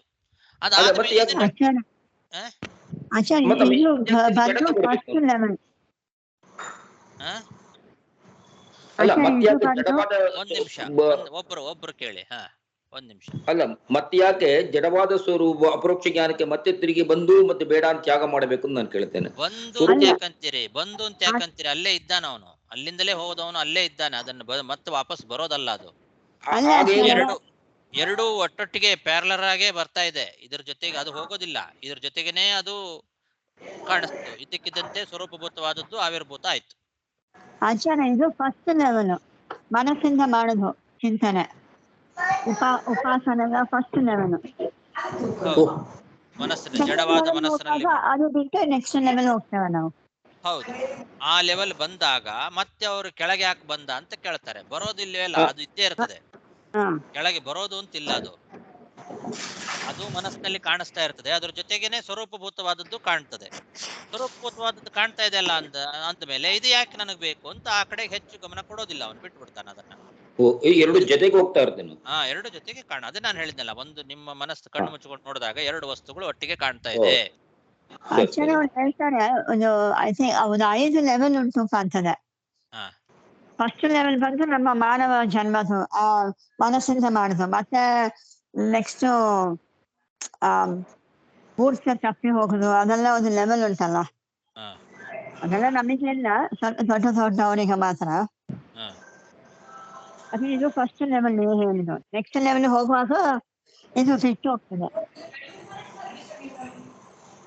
ಆಚಾರ್ಯ, ಈಗ ನಮಗೆ ಅಪರೋಕ್ಷ ಆದ್ರೆ ಫಸ್ಟ್ ನಮ್ಮ ಬಂದು ಜಡವಾರ ಮನಸ್ಸಿಂದ ಅಪರೋಕ್ಷ ಆಗುತ್ತೆ. ಹೌದು, ಎಲ್ರಿಗೂ ಅದರಿಂದಲೇ ಆಗೋದು. ಇದು ಲಿಂಗದೇಹ ಭಂಗ ಆಗೋವರೆಗೂ ಕೂಡ ಜಡವಾದ ಮನಸ್ಸು ನಮ್ಮನ್ನ ಬಿಟ್ಟು ಹೋಗೋದಿಲ್ಲ, ಅಲ್ಲೇ ಕಾಣೋದು, ಎಲ್ಲವೂ ಅಲ್ಲೇ ಕಾಣೋದು. ಓಕೆ, ಆಮೇಲೆ ನಾವು ಲಿಂಗ ಬಂದ ಅದು ಒಂದು ಶಾಶ್ವತವಾ ಬಂದು ನಮ್ಮ ಮುಕ್ತಿಯಲ್ಲಿ ಬಂದು ಫುಲ್ಲ ದೇವನ ನೋಡ್ತಾವೆ ಇದ್ದೇವೆ. ಹೌದು, ಪೂರ್ಣವಾಗಿ ಸ್ವರೂಪ ಜ್ಞಾನ ಆವಿರ್ಭೂತ ಆಗೋದು ಮೋಕ್ಷದಲ್ಲಿ. ಈಗ ಸ್ವಲ್ಪ ಆಗ್ತದೆ. ಸೊ ಇಲ್ಲಿ ಪೃಥ್ವಿರಾಜಕ್ಕೆ ಬಂದು ಅಪರೋಕ್ಷ ಜ್ಞಾನ ಫಸ್ಟ್, ಜಾತ ಅಪರೋಕ್ಷ ಅಂದ್ರೆ ಮನಸ್ಸಲ್ಲಿ ಜಡ ಮನಸ್ಸಲ್ಲಿ ನೋಡಿದ ದೇವರನ್ನ ಫಸ್ಟ್, ಆಮೇಲೆ ಅದು ಜೊತೆಯೇ ಬಂದು ಸ್ವರೂಪ ಮನಸ್ಸಲ್ಲಿ ಬರ್ತಾವ ಆವಿರ್ಭೂತ ಆಗತ್ತ. ಆಗ ಬಂದು ಚಾಯ್ಸ್ ತಗೊಂತಾಣ, ಸ್ವರೂಪ ಮನಸ್ಸಲ್ಲಿ ಇರೋ ದೇವ್ರನ್ನ ಮುಟ್ಟು ನೋಡ್ತಾಣ ಅಮ್ಮ. ಓಕೆ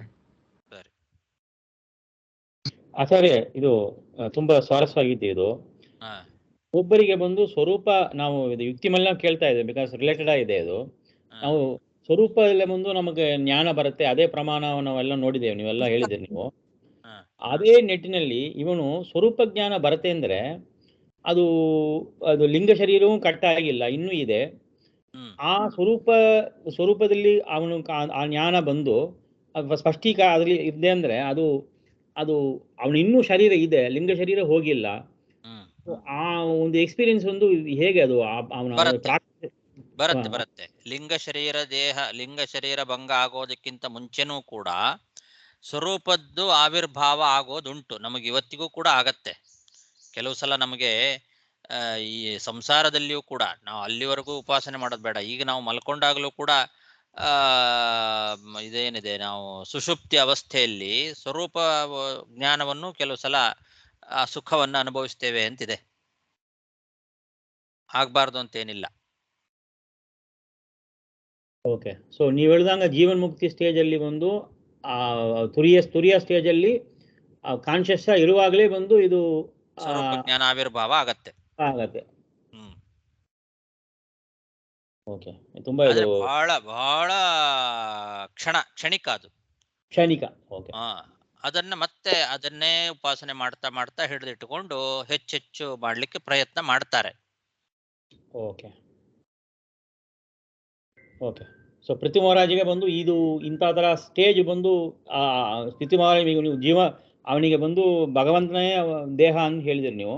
ಸೊ ಅವನಿಗೆ ಬರುವಂತ ಈ ಸ್ವರೂಪ ಅವ್ರು ಹೇಳೋದು ಓ ಅವ್ರು ಹೇಳೋದು. ಓಕೆ ಓಕೆ, ಅವ್ರು ಆ ತರ ವ್ಯಾಖ್ಯಾನ ಮಾಡಿದ್ದಾರೆ, ತಪ್ಪದು ಅಂತ ಹೇಳಿದೆ ನಾನು. ಅವರು ಅವನಿಗೆ ಭಗವಂತನೇ ದೇಹವೇ ಅವನ ದೇಹ, ಹಾಗಾಗಿ ಅದರ ಅವಶ್ಯಕತೆ ಇಲ್ಲ ಅಂತ, ಅದನ್ನು ಬಳಸ್ಕೊಳ್ಳೋದಿಲ್ಲ ಅಂತ ಹಂಗೆಲ್ಲ ವ್ಯಾಖ್ಯಾನ ಮಾಡಿದ್ದಾರೆ ಅವರು. ಓಕೆ ಓಕೆ, ಅದು ತಪ್ಪು. ಓಕೆ, ಅಂದ್ರೆ ಅವರು ಅಪರೋಕ್ಷದಲ್ಲಿ ಆತ್ಮ ಶರೀರ ಭೇದ ಕಾಣೋದಿಲ್ಲ, ಆತ್ಮ ಅಪರೋಕ್ಷ ಆಯ್ತು ಅಂದ್ರೆ ಆತ್ಮ ಮಾತ್ರ ಕಾಣ್ತದೆ, ದೇಹ ಕಾಣೋದಿಲ್ಲ ಅಂತ ಹಿಂಗೆಲ್ಲ ವ್ಯಾಖ್ಯಾನ ಮಾಡಿದ್ದಾರೆ ಅವರು. ಓಕೆ, ಅದು ತಪ್ಪು. ಓಕೆ, ಸೊ ನಾವು ಬಂದು ನಮಗೆ ಒಂದು ಅಂತ ಸ್ಟೇಜ್ ಅಲ್ಲಿ ನಮಗೆ ದೇಹ ಅಭಿಮಾನ ಅಷ್ಟು ಇರಲ್ಲ ಅಷ್ಟೇ. ದೇಹ ಅಭಿಮಾನ ಬಿಟ್ಟಿರ್ತಾನೆ, ವಿಷಯ ಪದಾರ್ಥಗಳಲ್ಲಿ ವೈರಾಗ್ಯ ಸಂಪಾದನೆ ಮಾಡಿರ್ತಾನೆ, ದೇಹಾಭಿಮಾನ ಬಿಟ್ಟಿರ್ತಾನೆ, ಕೇವಲ ಭಗವಂತನ ಧ್ಯಾನದಲ್ಲೇ ಆಸಕ್ತನಾಗಿರ್ತಾನೆ. ಆ ಧ್ಯಾನದಲ್ಲಿ ಕಾಣುವ ಭಗವಂತನ ರೂಪ ಯಾವುದು, ಎಲ್ಲಿ ಕಂಡದ್ದು ಅನ್ನೋದ್ರ ಬಗ್ಗೆ ವಿಚಾರ ಅಷ್ಟೇ ಇವಾಗ. ಓಕೆ ಓಕೆ, ಇನ್ನೊಂದು ಬಂದು ಇದರ ನಿಟ್ಟಿನಲ್ಲಿ ಸ್ವರೂಪ ಜ್ಞಾನ ಬಂದ ಮೇಲೆ ಭಗವಂತನ ಕಥಾಶ್ರವಣ ಬಂದು ಅದು ಪ್ರಾಕೃತ ದೇಹ ಮೂಲಕವಾಗಿ ಮಾಡಬೇಕಲ್ಲವಾ? ಅದು ಹೇಗೆ? ಅದು ಸ್ವರೂಪ ಜ್ಞಾನ ಬಂತು, ಬಟ್ ಭಗವತ್ ಕಥಾಶ್ರವಣ ಬಂದು ಮಾಡಬೇಕಂದ್ರೆ ಅದು ಪ್ರಾಕೃತ ಶರೀರ ಮೂಲ್ಯ ಮಾಡಿದರೆ ಅದು ಹೇಗೆ ಅದು ಹೊಂದಾಣಿಕೆ ಆಗುತ್ತೆ ಅಲ್ಲಿ? ಪ್ರಾಕೃತ ಶರೀರವನ್ನ ಬಿಡ್ಲಿಕ್ಕೆ ಸಾಧ್ಯನೇ ಇಲ್ಲ.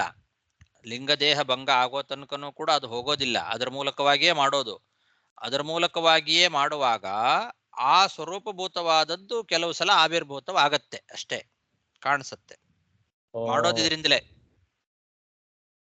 ಓಕೆ ಓಕೆ ಓಕೆ, ಸೊ ಇದು ಒಂಥರ ನೀವು ಹೇಳಿದಂಗ ಇನ್ಸ್ಟ್ರೂಮೆಂಟ್, ಅದು ಫ್ಲಾಶ್ ಆಗತ್ತೆ, ಆವಾಗ ಫ್ಲಾಶ್ ಆಗ್ತಾ ಇದೆ ಅವರಿಗೆ, ಅಷ್ಟೇ ಅಷ್ಟೇ. ಹಾಗೆ ಅದು ಬಂದಿಲ್ಲ ಅಂದ್ರೆ ಇದನ್ನೇ ಯೂಸ್ ಮಾಡ್ಕೊಳ್ಬೇಕು. ಅದು ಯಾವಾಗ ಬರುತ್ತೋ ಸ್ವರೂಪಭೂತವಾದದ್ದು ಆವಾಗ ಮಾತ್ರ ಅದರಲ್ಲಿ ನೋಡ್ತಾರೆ, ಇದನ್ನು ಬಿಡ್ತಾರೆ. ಅದು ಬರಲಿಲ್ಲ ಆವಾಗ ಇದರಿಂದಲೇ ಮತ್ತೆ ಉಪಾಸನೆ ಮುಂದುವರಿಸ್ತಾರೆ. ಓಕೆ, ಓಕೆ, ಅವರು ಬಿಡೋದು ಯಾವಾಗಲಿಲ್ಲ, ಓನ್ಲಿ ಅದು ಸ್ವರೂಪ ಜ್ಞಾನ ಬರುವಾಗ ಅದು ಕಂಡಾಗ, ಸ್ವರೂಪಭೂತವಾದ ಮನಸ್ಸಿನಲ್ಲಿ ಕಂಡಾಗ ಆವಾಗ ಇದನ್ನು ಬಿಡ್ತಾರೆ. ಅದು ಕಾಣಲಿಲ್ಲ ಅಂದಾಗ ಮತ್ತೆ ಇದನ್ನೇ ಉಪಾಸನೆ ಮಾಡ್ತಾರೆ. ಓಕೆ ಓಕೆ ಓಕೆ ಓಕೆ, ತುಂಬಾ ಇದು ವೆರಿ ಸರಸವಾಗಿದೆ ಇದು. ಥ್ಯಾಂಕ್ಸ್. ಅದು ಅದರಲ್ಲೇ ಇರಬೇಕು ಅಂತೇನಿಲ್ಲ, ಕೊನೆ ತನಕ ಇರಬೇಕು ಅಂತಿಲ್ಲ, ಅದು ಎಷ್ಟೊತ್ತಿರುತ್ತೋ ಗೊತ್ತಿಲ್ಲ. ಸ್ವರೂಪಭೂತವಾದ ಜ್ಞಾನ ಯಾವಾಗಲೂ ಇರಬೇಕು ಅಂತೇನಿಲ್ಲ, ಅದು ಮತ್ತೆ ಹೋಗಬಹುದು ಸ್ವಲ್ಪ ಹೊತ್ತಿನಲ್ಲಿ. ಆವಾಗ ಮತ್ತೆ ಇದರಿಂದಲೇ ಜಡವಾದ ಮನಸ್ಸಿನಲ್ಲೇ ಮತ್ತೆ ಧ್ಯಾನ ಮುಂದುವರಿಸ್ತಾನೆ. ಲಿಂಗದೇಹ ಭಂಗ ಆಗೋ ತನಕನೂ ಪೂರ್ತಿ ಹೋಗೋದಿಲ್ಲ ಅದು. ಇವ್ರಿಗೆ ಪರಶುಕ್ಲರಿಗೆ ಅವರಿಗೆ ಬಂದು ಯಾವಾಗಲೂ ಈ ಸ್ವರೂಪ ಜ್ಞಾನ ಇತ್ತೆಯೋ, ಇಲ್ಲಿ ಅವರಿಗೆ ಬಂದು ಇಂಥ ತರ ಬಂದು ಹೋಗಿ ಮೀನ್ ಸ್ವರೂಪ ಜ್ಞಾನ ತುಂಬಾ ಹೊತ್ತು ಜಾಸ್ತಿ ಇದೆಯೋ, ಹೇಗೆ ಅದು ಪರಶುಕ್ತ? ಇಲ್ಲ ಇಲ್ಲ ಇಲ್ಲ, ಅದೇ ಜಾಸ್ತಿ ಹೊತ್ತಿರುತ್ತೆ ಅಂತ ಇಟ್ಕೋಬೇಕಷ್ಟೆ. ಅವರಿಗೆ ಜಡವಾದ ಮನಸ್ಸಿನಲ್ಲೇ ಇದ್ರೂ ಕೂಡ ಆ ಜಡವಾದ ಮನಸ್ಸಿನಲ್ಲೂ ಕೂಡ ಅಜ್ಞಾನ ವಿಪರೀತ ಜ್ಞಾನಾದಿಗಳು ಇಲ್ಲ ಅಷ್ಟೇ. ಅವ್ರಿಗೆ ಕಾಣೋದು ಜಡ ಮನಸ್ಸಿನಲ್ಲೇ. ಲಿಂಗದೇಹ ಭಂಗ ಆಗಿಲ್ಲ ಅವ್ರಿಗೂ ಲಿಂಗದೇಹ ಭಂಗ ಆಗೋ ತನಕ ಜಡ ಮನಸ್ಸಿನಲ್ಲೇ. ಇದೆಲ್ಲ ಜಡ ಅಂದ್ರೇನು? ಪ್ರಾಕೃತವಾದ ಮನಸ್ಸಿನ ಮೂಲಕವಾಗಿಯೇ ಅವರು ಭಗವಂತನನ್ನ ಸದಾಕಾಲ ಸದಾ ನೋಡ್ತಿರ್ತಾರೆ ಅಷ್ಟೇ. ಅವರಿಗೆ ಇದು ಇಲ್ಲ, ಏನಿಲ್ಲ, ಅಜ್ಞಾನ ವಿಪರೀತ ಜ್ಞಾನಾದಿಗಳು ಜಡವಾದ ಮನಸ್ಸಿನಲ್ಲೂ ಇಲ್ಲ. ಪ್ರಾಕೃತ ಆಗಿದ್ರೂ ಕೂಡ ಪ್ರಕೃತಿಯ ಪರಿಣಾಮ ಅನ್ನೋದು ಆ ಮನಸ್ಸಿಗೆ ಉಂಟಾಗೋದಿಲ್ಲ ಅವರಿಗೆ, ಆ 3 ಜನರಿಗೆ.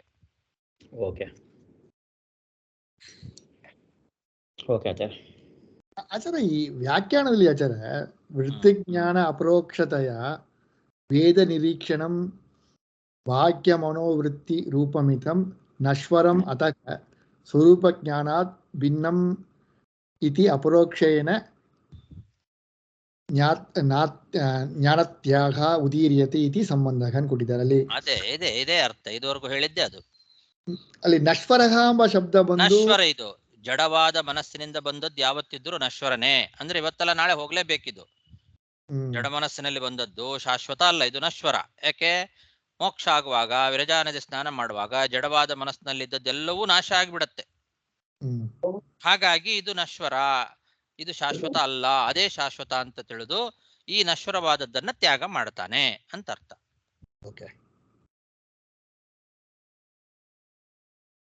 ತ್ಯಾಗ ಮಾಡ್ತಾನೆ ಅಂದ್ರೆ ಅವ ಬಂದು 2 ತೋರತ್ತ, ಅವ ಬಂದು ಒಂದನ್ನು ಬಿಟ್ಟರೆ ಒಂದು ಹಿಡ್ಕೊಂತಾನೆ ಅರ್ಥವಾ? ಹೌದ್ರಿ, ಹೌದು, ಅದನ್ನೇ ಹೇಳಿದ್ದು ಇದುವರೆಗೂ. ಎರಡೂ ತೋರ್ತದೆ, ಎರಡು ಕಡೆಯಲ್ಲೂ ತೋರ್ತದೆ. ಈಗ ಜಡವಾದ ಮನಸ್ಸಿನಿಂದಲೂ ಕಾಣ್ತಾ ಇರ್ತದೆ ಭಗವಂತನ ಸ್ವರೂಪಭೂತವಾದ ಮನಸ್ಸಿನಿಂದಲೂ ಭಗವಂತ ಕಾಣ್ಲಿಕ್ಕೆ ಪ್ರಾರಂಭ ಆಗ್ತಾನೆ ಅಂತ ಇಟ್ಕೊಳ್ಳಿ. ಅದು ಬಹಳ ತನಕ ಇರೋದಿಲ್ಲ. ಆ ಸ್ವರೂಪಭೂತವಾದ ಜ್ಞಾನ ಆವಿರ್ಭೂತ ಆದಾಗ ಅದನ್ನೇ ಉಪಾಸನೆ ಮಾಡ್ತಾರೆ ಹೊರತು ಇದನ್ನು ಬಿಟ್ಬಿಡ್ತಾರೆ. ಈ ಜಡವಾದ ಮನಸ್ಸಿನಲ್ಲಿ ಕಂಡ ಅಪರೋಕ್ಷವನ್ನು ಕೂಡ ನೆಗ್ಲೆಕ್ಟ್ ಮಾಡ್ತಾರೆ. ಎರಡು ಟಿವಿ ನೋಡ ಮಾಡಿ ಒಂದು ಟಿವಿನ ಬಿಟ್ಬಿಟ್ಟು ಒಂದೇ ಟಿವಿ ಅದು ಆಫ್ ಆಯ್ತು, ಕಾಣ್ಲಿಲ್ಲ ಅಂದಾಗ ಮತ್ತಿದೆ ಹಳೆ ಟಿವಿನೇ ಹಿಡ್ಕೊಳ್ಳೇಬೇಕು ನೀವು, ಅನಿವಾರ್ಯ. ಅದು ಕಾಣ್ತಾ ಇರ್ತದೆ, ಅದು ಆನಲ್ಲೇ ಇರುತ್ತೆ, ಅದು ಆಫ್ ಆಗಿರೋದಿಲ್ಲ. ಆ ಕಡೆ ಹೆಚ್ಚು ವಿಚಾರ ಮಾಡೋದಿಲ್ಲ ಅಷ್ಟೇ. ಅದನ್ನ ನೆಗ್ಲೆಕ್ಟ್ ಮಾಡಿ ಈ ಕಡೆಗೆ ಈ ಸ್ವರೂಪಭೂತವಾದ ಮನಸ್ಸಿನಿಂದಲೇ ನೋಡ್ತಾ ಅದನ್ನೇ ಉಪಾಸನೆ ಮಾಡ್ತಾರೆ. ಅದು ಬಹಳ ತನಕ ಇರುತ್ತೆ ಅನ್ನೋ ಗ್ಯಾರಂಟಿ ಇಲ್ಲ.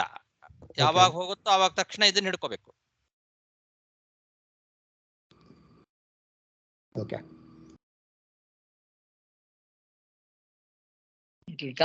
It will come only in flash. ಹಾಗಾಗಿ ಬಟ್ ಇದು ನಂಗೆ ವಸ್ತು ಈಗ ಬಂದು ಪ್ರಾಕೃತದಲ್ಲೇ ನಾವು ನೋಡ್ತಾ ಅನ್ನೋದು ತುಂಬಾ ಜನ ಡೌಟ್ ಇತ್ತು, ಇದು ಕ್ಲಾರಿಟಿ ಬಂತು. ಪ್ರಾಕೃತಲ್ಲೇ ನೋಡೋದು. ಬ್ರಹ್ಮಾದಿಗಳು ಕೂಡ ಪ್ರಾಕೃತವಾದ ಮನಸ್ಸಿನಿಂದಲೇ ನೋಡೋದು ಇವತ್ತಿಗೂ. I think that is what they call as trance, sense of blissfulness for a very temporary moment. Yes. Per second. All of us would have experienced it at some point of the time. Yeah. ಅವರು ಒಬ್ಬೊಬ್ಬರಿಗೆ ಸ್ವಲ್ಪ ಜಾಸ್ತಿ ಹೊತ್ತು ಇರುತ್ತೆ. ಅಥವಾ ಇದೇ ಇದ್ರಿ ಪ್ರಕಾಶ್ ಕೇಳಿದಂಗ ನಾವು ಬಂದು ಯುಕ್ತಿಮಳಿ ನೋಡೋ ಅಂತ ಯೋಗ್ಯತಾ. ರೈಟ್. ಈ ನಾವು ಯುಕ್ತಿಮಳಿಗಾಲಿ ಬಂದು ಸಾಕ್ಷಿ ಬಂದು ಗ್ರಹಣ ಮಾಡ ಇದು ಬಂದು ಏನು 100% ಸತ್ಯನ ಗ್ರಹಣ ಮಾಡುತ್ತೆ ಹಂಗೆ ನೋಡಿ ಹೇಳಿರ್ಲಿಲ್ಲ ನಾವು. ಆಗ ಬಂದು ಅದು ಏವ ಕಾಂಟೆಕ್ಸ್ಟ್ ಅದು ಏ ಪ್ರಸಂಗ ಅದು ಅವ್ರು ಹೇಳಿದ್ದು. ಅಲ್ಲಿ ಸಾಕ್ಷಿ ಬಂದು ಗ್ರಹಣ ಒಂದು ಇದನ್ನ ಗ್ರಹಣ ವಿಷಯನ ಗ್ರಹಣ ಮಾಡ್ತಂದ್ರೆ 100% ಅದು ಮತ್ತದಲ್ಲಿ ಗ್ರಹಣ ಮಾಡಿದ್ರೆ ಇದು ಇಲ್ಲ ಅದನ್ನು ಒಂದು ಹೇಳಿರ್ಲಿಲ್ಲ ನಿಮಗೆ. ಅದು ಏನು ಅದಕ್ಕೆ ಇದಕ್ಕೂ ಸಂಬಂಧ ಇದೆಯಾ ನಿಮಗೆ?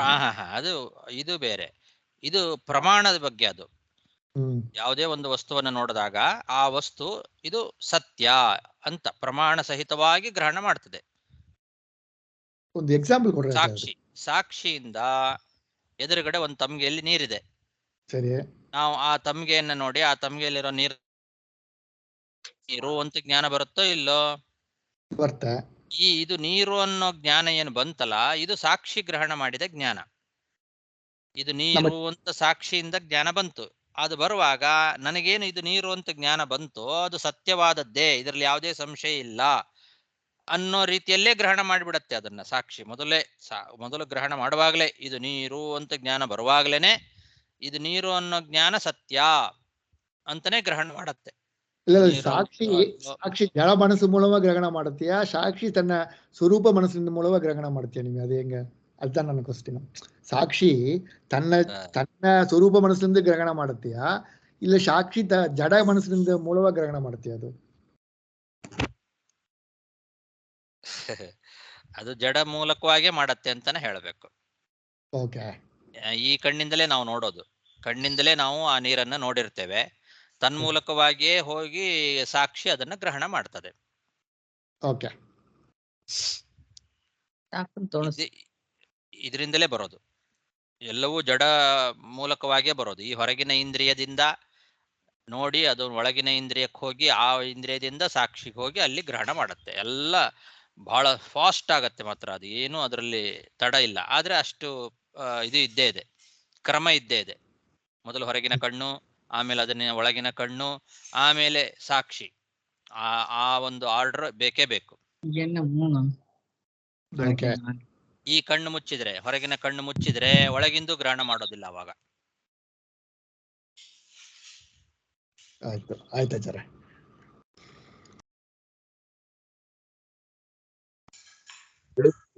ನಮಸ್ಕಾರ ಗುರುಗಳೇ. ಹರಯೇ ನಮಃ. ನಮಸ್ಕಾರ ಗುರುಗಳೇ.